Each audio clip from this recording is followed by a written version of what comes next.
Carlo আনচেলত্তিকে ঘিরে নাটকীয়তা। ব্রাজিলে যাচ্ছেন না এই মাদ্রিদ কোচ, কিন্তু কেন? দেখুন, মৌখিক সম্মতি শেষ। জুনেই ব্রাজিলের ডাগআউটে আছেন রিয়াল মাদ্রিদের coach Carlo Ancelotti.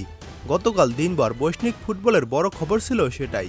The athletic, sky কিংবা ইএসপিএনের মতো ক্রীড়া দুনিয়ায় সবচেয়ে বড় নাম নিশ্চিত করেছিল ব্রাজিলের পরের কোচ হচ্ছেন আনচেলত্তি। তবে নাটক জমতে সময় লাগেনি 24 ঘন্টাও। নতুন খবর বলছে, ব্রাজিল এবং কার্লো আনচেলত্তির চুক্তি পুরোপুরি ভেঙে পড়েছে। ঠিক কী কারণে এই চুক্তিতে ভাঙন ধরেছে সে নিয়ে আছে নানা মন্তব্য। স্প্যানিশ দুই গণমাধ্যম মার্কা এবং রেলেভো হাজির করেছে ভিন্ন ভিন্ন দুই কারণ। ব্রিটিশ গণমাধ্যম ডেইলি মেইল সুর মিলিয়েছে মার্কার সঙ্গেই, আবার ব্রাজিলের গণমাধ্যম গ্লোবো কাঠগড়ায় দাঁড় করিয়েছে রিয়াল মাদ্রিদকে। ভিন্ন ভিন্ন এই কারণের ভিড়ে বড় খবর হলো, হয়তো আনচেলত্তি সত্যিই যাচ্ছেন না ব্রাজিলের কোচ হতে।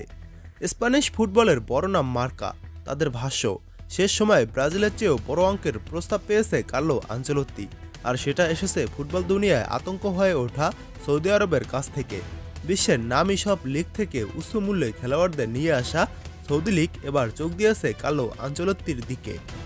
মার্কার তথ্য অনুযায়ী মাল্টি-মিলিয়ন ডলারের প্রস্তাব আছে তাদের পক্ষ থেকে, যেখানে প্রতি মৌসুমে 50 মিলিয়ন বা 5 কোটি ডলার পারিশ্রমিক পাবেন ইতালিয়ান এই কোচ। সেই সঙ্গে আরও একটি গুঞ্জন সামনে এনেছে এই গণমাধ্যম। তাদের ভাষ্য, রিয়াল মাদ্রিদ শেষ সময়ে বাধা দিচ্ছে এই চুক্তিতে, যেখানে বলা হচ্ছে ক্লাব বিশ্বকাপের আগে আনচেলত্তিকে ছাড়তে চায় না লস ব্লাঙ্কোসরা। আর এখানেই আপত্তি আছে ব্রাজিল ফুটবল ফেডারেশনের।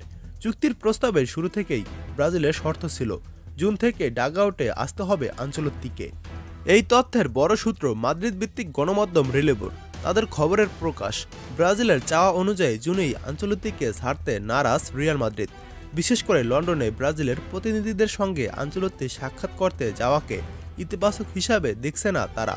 তখনই 2026 পর্যন্ত চুক্তির কথা স্মরণ করিয়ে দেয়া হয় এই কোচকে। জানানো হয় ক্লাব বিশ্বকাপেও রিয়ালের ডাগআউট সামাল দিতে হবে তাকেই। এসব কথা জানানো হয়েছে রিয়াল মাদ্রিদ থেকে।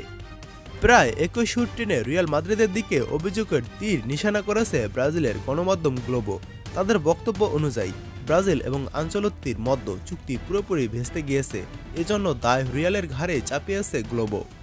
দ্য অ্যাথলেটিকের খবর অনুযায়ী ক্লাব ছাড়লেও চুক্তি অনুযায়ী 2026 সালের জুন পর্যন্ত পুরো পারিশ্রমিক দেওয়ার কথা ছিল রিয়াল মাদ্রিদের, কিন্তু শেষ সময়ে এসে কিছুতে অস্বীকৃতি জানান রিয়াল মাদ্রিদের প্রেসিডেন্ট ফ্লোরেন্তিনো পেরেস।